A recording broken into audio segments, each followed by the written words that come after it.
In these videos, I'm going to examine the mind-body problem as it relates to evolution. There is clearly a lot to talk about regarding this subject, and a great deal of the conversation is going to center around the beginnings of the evolution of consciousness, though I will discuss other aspects of the mind-body problem on this channel as well. So, in another video that I made called Ontology, Consciousness, and Models, I explained that I am going to be using property dualist interactionism as a model to examine the evolution of consciousness.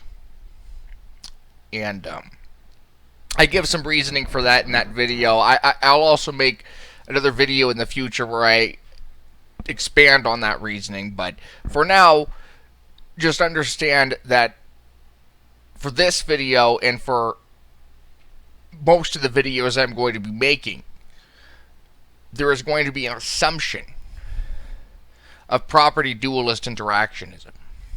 Okay.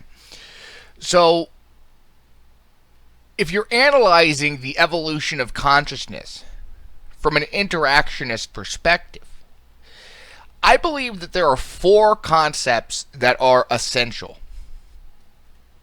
Okay. The first essential concept is the acknowledgement of the existence of what are called the neural correlates of consciousness. Now, the neural correlates of consciousness are defined to be, quote, the minimum neuronal mechanisms jointly sufficient for any one specific conscious experience, end quote. Science has made some progress in linking brain processes to certain states of consciousness. However, I will only focus here on the fact that there are brain processes that are neural correlates of consciousness, and there are possible brain processes that are not neural correlates of consciousness. Okay? That is going to be what I'm focusing on. Just the fact that there are some brain processes that are neural correlates of consciousness. We're not going to get into the specifics right now. Now, in the description, I will provide some links if you want to read more about what science has found about the neural correlates of consciousness. Now, just vaguely, they tend to be more in the posterior cortex as opposed to the frontal cortex. But you can read more about that in the links that I give you in the description. Now, you notice that this definition is only talking about brain processes that seem to correlate with the existence of certain states of consciousness, or seem to give rise to certain states of consciousness. It does not talk about the effect of the mind on the material brain. All right? But that is what our second concept does.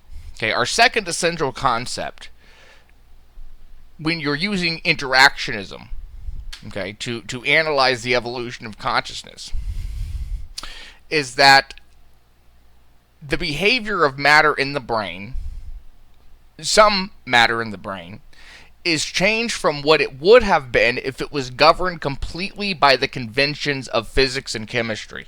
Okay, it is this feature of interactionism which draws opposition from people who say it violates what they call the causal closure or physical closure of physics.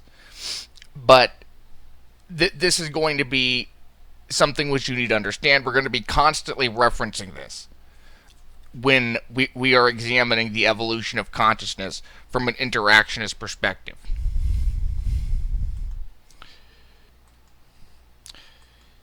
And I will provide a link in the description if you want to read more about what is called the causal closure of physics. The third essential idea I want to talk about is that it is a multitude of physical objects in the brain which give rise to and change behavior due to consciousness, and it is not simply one or two. I believe this is an incredibly important part of the mind-body problem that does not get enough attention. It's important that you understand what's being said here and what would be true if the contrary were the case. and all of our mind was created and reacted to by one or two electrons, or one or two neurons, or whatever scale or objects you think are giving rise to consciousness. If it were literally just one or two, and the rest of the brain was just sort of working around those two objects, I think that's pretty absurd. But it's a very important thing that we have multiple objects which are causally associated with each other in a way that they could not be before.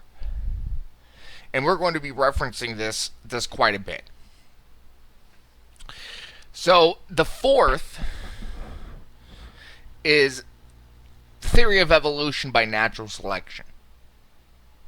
Only a basic understanding of the fact that organisms reproduce, to replicate their genetic codes, and that there are mutations that occur within their offspring, and that the effect mutations can have can be negative, they can be beneficial, or they can be essentially ineffective, like do nothing at all.